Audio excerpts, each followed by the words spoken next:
Journey of love. രചന നിലാവിൻ്റെ കൂട്ടുകാരി. അവതരണം സാലിം കരുളായി. ആരവിൻ്റെ വിവാഹം മഹയുമായിട്ട് ഉറപ്പിച്ചതിൽ ഏറ്റവും കൂടുതൽ സന്തോഷം ശ്രേയക്കായിരുന്നു. ദേവൻ തനിക്ക് സ്വന്തമാകുന്ന ആലോചിച്ച് ശ്രേയ സന്തോഷത്തോടെ ദിവസങ്ങൾ തള്ളി നീക്കുമ്പോൾ മഹിയുമായിട്ടുള്ള ഈ വിവാഹം നടന്നാലുള്ള തൻ്റെ അവസ്ഥയെ ആലോചിച്ച് ആരും നീറി കഴിഞ്ഞു. നാളെ ഒരു ദിവസം കഴിഞ്ഞാൽ കല്യാണ ദിവസമാണ്. നാളത്തോടുകൂടി ബന്ധുക്കൾ ഓരോരുത്തരായിട്ട് വരും. അപ്പോൾ പോകാൻ കഴിയില്ല. ആരും ഓരോന്ന് ആലോചിച്ച് ബെഡിൽ ഉറക്കമില്ലാതിരുന്നു. കരഞ്ഞ് ആരുവിൻ്റെ കണ്ണുകൾ മാടി വരുമ്പോഴാണ് ആരോ വാതിൽ തുറക്കുന്ന ശബ്ദം ആര് കേട്ടത്. ഞെട്ടിപ്പിടഞ്ഞ് ബെഡിൽ എണീറ്റിരുന്ന് ആരു വാതിൽക്കിലേക്ക് നോക്കിയതും വാതിലടച്ച് ലോക്ക് ചെയ്ത് വല്ലാത്തൊരു ചിരിയോടെ നടന്നു വരുന്ന ജയനെ കണ്ട് ആരുവിന് വശപ്പിച്ചൊക്കെ തോന്നി. എന്താ നിങ്ങളിവിടെ? ആര് ഇഷ്ടക്കേടോട് അയാളെ നോക്കിക്കൊണ്ട് ചോദിച്ചു. ഞാൻ മോളെ കാണാൻ വന്നതാ. ആരവിനെ അടിമുടി ഒടിഞ്ഞു നോക്കിക്കൊണ്ട് ജയൻ പറഞ്ഞു. എന്തിന്? പോകാൻ? ആരോ അയാൾക്ക് നേരെ ഒച്ച വെച്ചു. അങ്ങനെ അങ്ങ് പോകാനല്ല ഞാൻ വന്നത്. എനിക്ക് എത്ര നാളത്തെ ആഗ്രഹമാണെന്നറിയോ നിന്നെ മതിവരോളൊന്ന് സ്നേഹിക്കാൻ. തൻ്റെ അച്ഛൻ്റെ പ്രായമുള്ള വ്യക്തി തന്നെ കാമക്കണ്ണോടെ നോക്കി പറയുന്നത് കണ്ട് ആരും ഒരു ദേഷ്യവും സങ്കടവും എല്ലാം തോന്നിയതും ആര് വേഗം ആ റൂമിൽ നിന്ന് പുറത്ത് കിടക്കാൻ നോക്കി. ഞാൻ ഇവിടെ ഉള്ളപ്പോ എവിടെ പോകടി നീ? ഞാൻ നിന്നെ കൊതി തീരെ സ്നേഹിച്ചെന്ന് വെച്ച് ഒന്നും സംഭവിക്കില്ല. അവൻ ഏതായാലും നിനക്ക് എന്ത് പറ്റിയാലും ഒരു ചുക്കുമില്ല. അത് പറഞ്ഞയാൾ ആരുവിനെ കടന്നു പിടിച്ച് അവളിലേക്ക് മുഖമടുപ്പിക്കാൻ തുടങ്ങിയതും താൻ ഒച്ച വെച്ചാൽ ആരും ഇങ്ങോട്ട് കടന്നു വരില്ലെന്ന് അറിയാവുന്നത് കൊണ്ട് ആരുവിൻ്റെ കണ്ണുകൾ ചുറ്റും പരത്തി. ടേബിളിലിരിക്കുന്ന സ്റ്റീൽ ജഗ് കണ്ടതും ആര് വേഗം അത് കയ്യിലാക്കി ജയന്റെ തലക്ക് ആഞ്ഞടിച്ചു. പെട്ടെന്നുള്ള പ്രഹരത്തിൽ ജയൻ തലയിൽ കൈവച്ച് ആരുവിൽ നിന്നും മടന്നു മാറിയതും പിന്നെ ദേഷ്യത്തിൽ ചീറിക്കൊണ്ട് അവൾക്ക് നേരെ വന്നതും ആര് ദേഷ്യത്തിൽ വീണ്ടും അയാളുടെ തലക്കിട്ട് ആഞ്ഞടിച്ചു കൊണ്ടിരുന്നു. നെറ്റിമുറിഞ്ഞ് ബോധം പറഞ്ഞ് ജയൻ നിലത്തേക്ക് വീണതും ആരു തന്നെയാണ് പറ്റിയ അവസരം എന്ന് മനസ്സിലാക്കി ടേബിളിലുള്ള തൻ്റെ ബാഗ് എടുത്തു. അതിലേക്ക് തൻ്റെ സർട്ടിഫിക്കറ്റും അമ്മയുടെ ചികിത്സക്കായി സ്വരുക്കൂട്ടി വെച്ച പണവും അച്ഛനും അമ്മയും മൊത്തമുള്ളൊരു ഫോട്ടോയും അങ്ങനെ വേണ്ടപ്പെട്ടതെല്ലാം ബാഗിലാക്കി വെച്ചു. ആര് വേഗം റൂം പുറത്തുനിന്ന് ലോക്ക് ചെയ്ത് അടുക്കള വാതിൽ വഴി പുറത്തേക്ക് ഇറങ്ങി. വിജനമായ റോഡിലൂടെ ബാഗും നെഞ്ചോടടക്കി ആര് വേഗത്തിൽ മുന്നോട്ട് നടന്നു. ചുറ്റുമുള്ള കുരുട്ടോ ഭയപ്പെടുത്തുന്ന ശബ്ദങ്ങളോ അവളെ പേടിപ്പെടുത്തിയില്ല. എങ്ങനെയെങ്കിലും ഈ നാട്ടിൽ നിന്നും ആരുടെയും കണ്ടെത്താത്തടത്തേക്ക് പോകണമെന്നായിരുന്നു. അപ്പോഴേക്കും ദേവന്റെ മുഖം അവളുടെ ഉള്ളിൽ തെളിഞ്ഞു വന്നതും അവളുടെ ഉള്ളം വീങ്ങി. വിശപ്പും ദാഹവും ആരുവിനെ തളർത്തിയെങ്കിലും ചുറ്റുമുള്ള വിജനമായ ഇടമുള്ളിൽ ഭയമൊളിപ്പിക്കാൻ തുടങ്ങിയതും അവളുടെ കാലുകളുടെ വേഗത കൂടി. കുറെ ദൂരം മുന്നോട്ട് പോയതും റോഡിന്റെ നടുവിൽ വിലങ്ങനെ നിർത്തിയിരിക്കുന്ന മഹീന്ദ്രയുടെ താർ സ്ട്രീറ്റ് ലൈറ്റിന്റെ വെട്ടത്തിൽ കണ്ടതും ആരവിന്റെ ഉള്ളിൽ പേടി നിറഞ്ഞു. അപ്പോഴേക്കും ആ താറിന്റെ ബോണറ്റിൽ ഇരുന്ന രൂപം അവളെ കണ്ടതും നിലത്തേക്ക് ചാടിയിറങ്ങി കയ്യിൽ പുകഞ്ഞുകൊണ്ടിരിക്കുന്ന സിഗരറ്റ് നിലത്തേക്കിട്ട് കാലുകൊണ്ട് ചവിട്ടി ഞെരിച്ച് ഉടുത്തിരുന്ന മുണ്ട് മടക്കി കുത്തി വലത്ത് കൈയിൽ ഇടിവേള ഒന്ന് മുറുക്കി മീശയൊന്ന് പിരിച്ചു വെച്ച് അവളുടെ അടുത്തേക്ക് നടന്നു. ഇരുളിൽ നിന്നും സ്ട്രീറ്റ് ലൈറ്റിന്റെ വെട്ടത്തിൽ തനിക്ക് നേരം നടന്നു വരുന്ന മഹിയെ കണ്ടതും അവളുടെ ദേഹത്ത് വിറയിൽ പടർന്നു. അവനെ കണ്ടതും പതിയെ അവളുടെ അതിരങ്ങൾ ഉരുവിട്ടു. ആരുടെ കയ്യിൽ നിന്നാണോ ഓടി ഒളിക്കാൻ നോക്കിയത് അവന്റെ കയ്യിൽ തന്നെ എത്തിപ്പെട്ടിരിക്കുന്നു. അത് ഓർക്കും തോറും അവളുടെ ദേഹം മുഴുവൻ ഭയം കൊണ്ട് വിറക്കാൻ തുടങ്ങിയിരുന്നു. അവനടുത്തെത്തുന്നതിന് മുമ്പായി അവൾ തന്റെ കയ്യിലെ ബാഗ് നെഞ്ചോട് പിടിച്ച് തിരിഞ്ഞോടിയതും അവളുടെ ഓട്ടം കണ്ട് അവന്റെ ചുണ്ടിൽ ക്രൂരമായ ചിരി വിരിഞ്ഞു. റോഡിന് ഇടതുവശത്തുള്ള ഊടുവഴിയിലൂടെ ആരും എങ്ങോട്ടൊന്നില്ലാതെ ഓടിയെത്തിയത് ഒരു കാട്ടിലേക്കായിരുന്നു. വിശപ്പും ദാഹവും തളർത്തിയതും അവൾ തളർച്ചയോട് അടുത്ത് കണ്ട മരത്തിൽ ചാരി നിന്ന് കണ്ണുകളടച്ച് കിതച്ച് ഉയർന്ന ശ്വാസത്തെ വരുതിയിലാക്കാൻ ശ്രമിക്കുമ്പോഴാണ് ഒരു കൈ വന്ന് അവളെ പിടിച്ചു വലിച്ച് തൻ്റെ നെഞ്ചിലേക്ക് ഇട്ടത്. പേടിയോടെ ആരും മുഖമുയർത്തി നോക്കിയതും തീഷ്ണമായ ചുവന്ന കണ്ണുകളും ക്രൂരത നിറഞ്ഞ ചിരിയും കണ്ടതും അവളുടെ ഉള്ളം ഭയം കൊണ്ട് വിറച്ചു. എന്നെ വിട് പ്ലീസ്. ആരവന്റെ കയ്യിൽ കിടന്ന് കുതിരക്കൊണ്ട് പേടിയോടെ പറഞ്ഞതും അവൾ പറഞ്ഞത് കേട്ട് അവൻ ഉറക്കെ പൊട്ടിച്ചിരിച്ചു.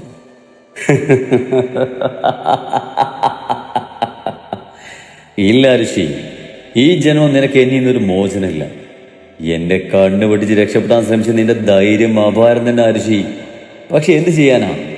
ഈ കയ്യിൽ കിടന്ന് പെടയാൻ തന്നെയോ നിന്റെ വിധി. അത് പറഞ്ഞുകൊണ്ട് മഹി അവളിലെ പിടിമുറക്കി വീണ്ടും അട്ടഹസിച്ചതും ആര് പേടി കൊണ്ട് വിറച്ച് എന്ത് ചെയ്യണമെന്ന് അറിയാതെ നിന്നു. ഒരു നിമിഷം അവൻ തീക്ഷ്ണമായ കണ്ണുകൾ അവളുടെ വിറക്കുന്ന അതിരങ്ങളിൽ എത്തി നിന്നതും മഹിയുടെ കണ്ണുകൾ എന്തോ കണ്ടു കിട്ടിയതുപോലെ തിളങ്ങി. അവളുടെ കവളിൽ കുത്തിപ്പിടിച്ച് ആ അതിരങ്ങളെ കടിച്ചെടുത്ത് നുണഞ്ഞു തുടങ്ങിയതും ആരവിന്റെ കണ്ണുകൾ പുറത്തേക്ക് ഉന്തി വന്നു. വന്യമായ ഓരോ നിമിഷവും അവളെ ത്രസിപ്പിച്ചുകൊണ്ട് മഹി ആരവിന്റെ അതിരങ്ങൾ നുണഞ്ഞെടുത്തു. മാഹി ആരുവിന്റെ ആദരങ്ങളെ മോചിപ്പിച്ചതും അവൾ തളർന്നു വീഴാൻ പോയതും അവൻ അവളെ കൂടുതൽ വരിഞ്ഞു മുറുക്കി ആ നെഞ്ചിലേക്ക് ചേർത്തു. So sweet, I like it. അവളുടെ ചുണ്ടിൽ പറ്റിയ ചോരത്തുള്ളികൾ നാവുകൊണ്ട് തുടച്ചു മാറ്റി വശ്യമായ ചിരിയോടവൻ പറഞ്ഞതും ആ തളർച്ചയിലും അവളുടെ മുഖത്ത് അവനോടുള്ള വെറുപ്പ് നിറഞ്ഞു. പെട്ടെന്ന് തന്നെ അവൻ അവളെടുത്ത് തോളിലേക്ക് ഇട്ടൊപ്പം താഴേക്ക് കിടന്ന് അവളുടെ ബാഗും എടുത്ത് മുന്നോട്ട് നടന്നതും അവൾ തന്നെ കൊണ്ട് കഴിയാവുന്നതുപോലെ അവൻ്റെ കയ്യിൽ കിടന്ന് കുതറിയെങ്കിലും അവൻ്റെ ബലത്തിന് മുന്നിൽ അവൾ തോറ്റുപോയിരുന്നു. അവളെയും എടുത്ത് ജിപ്സിക്കരികിലെത്തിയതും കയ്യിലുള്ള അവളെ അവൻ ജിപ്സിയുടെ കോർണർ സീറ്റിലേക്ക് ഇട്ടു. എന്നെ ഇറക്കി വിട്, എനിക്ക് പോകണം. ആര് ഡോറ് തുറന്നിറങ്ങാൻ ശ്രമിച്ച് മഹിയെ നോക്കി ദേഷ്യത്തിൽ പറഞ്ഞു. മിണ്ടാതിരിക്കടി പോന്ന പുന്നാര മോളെ, നീ ഒരിടത്തേക്കും പോകില്ല. ഇനി എന്ത് വേണമെന്ന് എനിക്കറിയാം. മഹി ദേഷ്യത്തിൽ അത് പറഞ്ഞ് വേഗത്തിൽ വണ്ടി പറപ്പിച്ച് അവിടുന്ന് പോയതും ആരിനി എന്തെന്ന് അറിയാതെ ടെൻഷനോടെ കണ്ണുനീർ വാർത്തു. മഹി തന്റെ ദേഷ്യം മുഴുവൻ വണ്ടി സ്പീഡിലോടിച്ച് തീർത്തതും ആര് പേടിയോടെ ഡോറിന്റെ ഹാൻഡിൽ പിടിച്ചൊതുക്കി കണ്ണുകളടച്ചിരുന്നു. കുറച്ചു ദൂരം മുൻപോട്ട് പോയതും വണ്ടി നിന്നതറിഞ്ഞ് ആര് പതിയെ കണ്ണുകൾ തുറന്നു നോക്കി. അപ്പോഴേക്കും മഹി ഡ്രൈവർ സീറ്റിൽ നിന്ന് ഇറങ്ങി ഉടുത്തിരുന്ന മുണ്ടും മടക്കി കുത്തി വേഗം മാറിയിരിക്കുന്ന ഭാഗത്ത് പോയി ഡോറ് തുറന്നു. ഇറങ്ങി വാടി ഇങ്ങോട്ട്, മഹി ആരുവിനെ നോക്കിക്കൊണ്ട് പറഞ്ഞു. ഇല്ല, എനിക്ക് പോകണം. ആരുള്ളിലെ ഭയം അടക്കി നിർത്തി മഹിയെ നോക്കി ദേഷ്യത്തിൽ പറഞ്ഞു. നീ എങ്ങോട്ടും പോകില്ലടി. മഹിയും തിരിച്ച് ദേഷ്യത്തിൽ പറഞ്ഞ് ആര് നെഞ്ചോട് ചേർത്ത് പിടിച്ച് അവളുടെ ബാഗ് ബലമായി പിടിച്ച് വാങ്ങി പിൻസീറ്റിലേക്ക് എറിഞ്ഞ് ആരുവിനെ വണ്ടിയിൽ നിന്ന് പിടിച്ചിറക്കിയതും ആര് മഹിയുടെ കയ്യിൽ കിടന്ന് അവിടുന്ന് രക്ഷപ്പെടാൻ നോക്കി. അതിനു മുമ്പായി മഹി ആരുവിനെ തടഞ്ഞു നിർത്തി അവളെ പോക്കിയെടുത്ത് തോളിട്ട് മുന്നോട്ട് നടന്നു. എന്നെ താഴെ ഇറക്കിടും, എന്നെ വിടണം, എനിക്ക് പോണം. ആര് ദേഷ്യത്തിൽ മഹിയുടെ കയ്യിൽ കിടന്ന് കുതറി അവന്റെ പുറത്ത് രണ്ട് കൈകൾ കൊണ്ടും പിടിച്ച് ദേഷ്യത്തിൽ പറഞ്ഞു. മിണ്ടാ നിക്കടി പന നായിന്റെ മോളെ, നേരത്തെ ആ ചുണ്ടിൽ ഞാൻ തന്നത് നീ മറന്നിട്ടില്ലല്ലോ. ഇനിയും ആ വാ പൂട്ടി അടങ്ങി നിന്നില്ലെങ്കിൽ ഞാൻ എന്തെങ്കിലും ചെയ്യും. അതൊരു പക്ഷേ നേരത്തെ പോലെ ഒരു ഉമ്മയിൽ നിന്നൊന്നും വരില്ല. ആരുവിനെ മുറുകെ പിടിച്ചുകൊണ്ട് മഹി പറഞ്ഞതും അവൻ പറഞ്ഞത് കേട്ട് ആരൊന്ന് ഞെട്ടി. ചെകുത്താൻ, വൃത്തികെട്ടവൻ. ആര് ദേഷ്യത്തിൽ കുറുകുറുത്തു. ഒപ്പം സങ്കടം കൊണ്ട് ആരുവിന്റെ കണ്ണുകൾ നിറഞ്ഞു. മഹി ആരുവിനെയും എടുത്ത് മുന്നിലുള്ള സ്റ്റെപ്പ് കയറി ആ കൊച്ചു വീടിന് മുന്നിലായി പോന്നു നിന്നു. ആരുവിനെ താഴെ നിർത്തി പോക്കറ്റിലുള്ള കീ എടുത്ത് ആ വീടിന്റെ വാതിൽ തള്ളി തുറന്ന് ആരുവിനെയും കൊണ്ട് ഉള്ളിലേക്ക് കയറി ഡോറ് ലോക്ക് ചെയ്ത് അവളെ പിടിച്ചു വലിച്ച് ആദ്യം കണ്ട റൂമിലേക്ക് കൊണ്ടുപോയി. ദേ, വിവാഹം കഴിയുന്നത് വരെ മര്യാദക്ക് അടങ്ങി ഒതുങ്ങി ഇവിടെ ഇരുന്നോളാം. മഹി ആരുവിനെ ബെഡിലേക്ക് തള്ളിയിട്ട് ദേഷ്യത്തിൽ പറഞ്ഞു. എന്തിനാ എന്നോട് ഇങ്ങനെയൊക്കെ ചെയ്യുന്നത്? ആര് ദേഷ്യവും സങ്കടവും സഹിക്കവയ്യാതെ ബെഡിൽ എണീറ്റിരുന്നു കൊണ്ട് മഹിയോട് ചോദിച്ചു. എന്താണെന്ന് അറിയണം നിനക്ക്. ഓൾറെഡി നീ നിന്റെ തന്തയും കാരണ ഞാൻ ആദ്യമായി ജയിലിൽ പോയത്. വെറുതെ ഇല്ലാത്ത കേസിൽ അകത്ത് പോയതൊന്നല്ലോ. പട്ടാപ്പകല് നറോട്ടിലിട്ടൊരു പാവത്തിനെ വെട്ടി കൊന്നിട്ടല്ലേ. മഹി പറഞ്ഞത് കേട്ട് ആര് ദേഷ്യവും പുച്ഛവും കലർത്തി പറഞ്ഞതും മഹി അവളെ ഒന്ന് കല്ലിച്ചു നോക്കുകയല്ലാതൊന്നും പറഞ്ഞില്ല.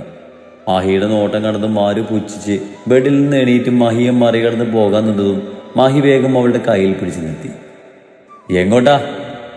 മഹി ആരുവിനെ നോക്കി സംശയത്തിൽ ചോദിച്ചു. എനിക്ക് പോകണം. മഹിയുടെ ചോദ്യം കേട്ട് അത്രമാത്രം പറഞ്ഞ് ആര് തന്റെ കയ്യിൽ മുറുകിയിരിക്കുന്ന മഹിയുടെ കൈകൾ എടുത്തു മാറ്റാൻ നോക്കി. ആരുവിന്റെ കൂസലില്ലാത്ത വർത്താനം കേട്ട് മഹിയുടെ കണ്ണുകൾ ദേഷ്യം കൊണ്ട് ചുവന്നു.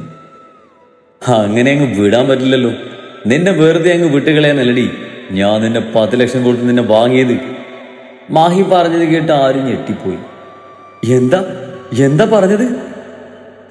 വിശ്വാസമായില്ലേടി? നിന്റെ കൂടെ നിന്റെ വീട്ടിലുള്ളവർ തന്നെയാ ലക്ഷങ്ങൾ എന്റെ കയ്യിൽ നിന്നും എണ്ണി വാങ്ങി നിന്നെ എനിക്ക് വിറ്റത്. മഹി പറഞ്ഞത് കേട്ട് ആരും വിറങ്ങലിച്ചു നിന്നു. മാരുതി ഒരിക്കലും തന്നെ ഇതുപോലെ പണത്തിന് വേണ്ടി വിൽക്കുമെന്ന് ആരും ഒരിക്കലും കരുതിയിരുന്നില്ല. ആരുവിന്റെ കണ്ണുകൾ നിറഞ്ഞൊഴുകി. എന്തിനാ എല്ലാവരും കൂടി എന്നെ എങ്ങനെയൊക്കെ ചെയ്യുന്നത്? ഇതിന് നല്ലത് തനിക്ക് എന്നെ കൊന്നൂടായിരുന്നോ? ആര് മഹിയുടെ ഷർട്ടിൽ കുത്തിപ്പിടിച്ച് കരഞ്ഞുകൊണ്ട് ചോദിച്ചു. നിന്നെ വിലക്കെടുത്ത സ്ഥിതിക്ക് എനിക്ക് നഷ്ടം ഉണ്ടാക്കരുതല്ലോ. അതുകൊണ്ട് പൊന്നുമോൾ ഇതിൻ്റെ ഉള്ളിൽ നാളത്തെ ഒരു ദിവസം കഴിയും വരെ ഇതിൻ്റെ ഉള്ളിൽ അടങ്ങിയിരുന്നോണം. എന്റെ കണ്ണു പിടിച്ച് ഇവിടുന്ന് രക്ഷപ്പെടാനോ ആത്മഹത്യ ചെയ്യാനോ ശ്രമിച്ചാ എന്റെ കൈയുടെ ചൂട് നീ അറിയും. പറഞ്ഞില്ലെന്ന് വേണ്ട. ദേഷ്യത്തിൽ ആരുവിന്റെ കൈകൾ തട്ടിമാറ്റി അവളുടെ കവളിൽ കുത്തിപ്പിടിച്ച് അതും പറഞ്ഞ് മഹി ആരുവിന്റെ ചുണ്ടിൽ അമർത്തി ചുംബിച്ച് അവളെ ബെഡിലേക്ക് തള്ളിയിട്ട് ദേഷ്യത്തിൽ വാതിലും അടച്ച് റൂമിൽ നിന്ന് പുറത്തു പോയതും ആര് ബെഡിൽ മുഖം പൂറ്റി പൊട്ടിക്കരഞ്ഞു. എന്നാലും ജയേട്ടാ, ആ പെണ്ണ് നിങ്ങൾ അടിച്ചു വീഴ്ത്തി കടന്നു കളഞ്ഞല്ലോ. ജയനെ മുറിവ് ഡ്രസ് ചെയ്ത് വീട്ടിലേക്ക് കൊണ്ടുവന്നതും മാലതി അയാളെ നോക്കി താടിക്ക് കൈ കൊടുത്തുകൊണ്ട് പറഞ്ഞു. അല്ല, എന്നാലും നിങ്ങൾ എങ്ങനെ അവളുടെ റൂമിലെത്തിയത്? പെട്ടെന്നെന്തോ ഓർത്ത പോലെ മാലതി ചോദിച്ചതും ആദ്യം ജയനൊന്നും പരുങ്ങി. ഞാൻ വെള്ളം കുടിക്കാൻ എണീറ്റ് വന്നപ്പോഴാ അവള് രക്ഷപ്പെട്ടു പോകാൻ ശ്രമിക്കുന്നത് കണ്ടത്. അത് കണ്ട ആ പെണ്ണിനെ പിടിച്ചു വെച്ച് റൂമിലേക്ക് കൊണ്ടിട്ടു. അപ്പോഴാ അവൾ എന്തോടുത്ത് തലക്കടിച്ച് രക്ഷപ്പെട്ടു പോയത്. ജയൻ വേഗം കള്ളം പറഞ്ഞ് പിടിച്ചു നിന്നതും മാലതി അയാൾ പറഞ്ഞ് വിശ്വസിച്ച് മനസ്സിൽ ആരുവിനെ പഴിച്ചു.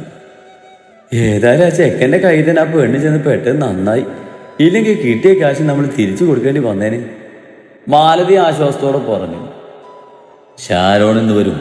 അവൻ വരുമ്പോൾ ആരുവിനെ ചോദിക്കും. അവൾ അവളുടെ ഒരു ഫ്രണ്ടിൻ്റെ വീട്ടിൽ പോയതാന്ന് പറഞ്ഞാൽ മതി. അവളുടെയും കൂടെ വിവാഹമാണെന്ന് അറിഞ്ഞാൽ അവൻ അന്വേഷിച്ചെല്ലാം കണ്ടെത്തിയെന്നിരിക്കും. ജയൻ പറഞ്ഞത് കേട്ട് മാലതിയും അത് ശരിവെച്ചു.